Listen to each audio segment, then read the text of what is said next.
धुळे शहरासह जिल्ह्यात गेल्या 2 दिवसांपासून कडाक्याची थंडी पडल्याने थंडीपासून संरक्षणासाठी नागरिकांनी शेकोटीचा आधार घेतल्याचं दिसून आलं आहे। थंडीच्या कडाक्यामुळे सायंकाळी 8 वाजेनंतर शहरातले रस्ते निर्मनुष्य होण्याचे प्रकार देखील समोर आले आहे।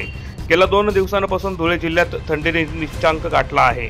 त्यामुळे या थंडीपासून बचावासाठी नागरिकांनी स्वेटर, शॉल यांसह गरम उपतर कपडे परिधान करण्याला प्राधान्य दिले असून अनेक ठिकाणी शहरासह ग्रामीण भागात नागरिकांनी शेकोटीचा आधार घेत थंडीची मजा लुटण्याचा प्रयत्न केला आहे। आर्णी गावावरून बोलतोय। या 2-4 दिवसापासून अशी थंडी जोरात चालू आहे तर म्हाताऱ्या माणसांना जे दमवाले आहेत त्यांची अशी प्रगती झाली आहे। ते खोकला, दमा, त्या घराच्या बाहेर निघता नाही, दवाखाना चालता आहे। अशा एवढी थंडीचं प्रमाण वाढलं, याच्या पुढे काय होणार आहे ते काही सांगता येणार नाही। शेकोटी करावी लागते, घरामध्ये गौरीचा हार त्याच्यात धरून बसावं लागतं। एवढा बाहेर निघायची हिंमत नाही आहे म्हाताऱ्या माणसांची। आणि कामधंद्यावाल्यांचे बी एक शरीराला फार थंडीचा परिणाम वाढल्यामुळे ते पण कामधंद्यावर सुद्धा परिणाम झालेला आहे।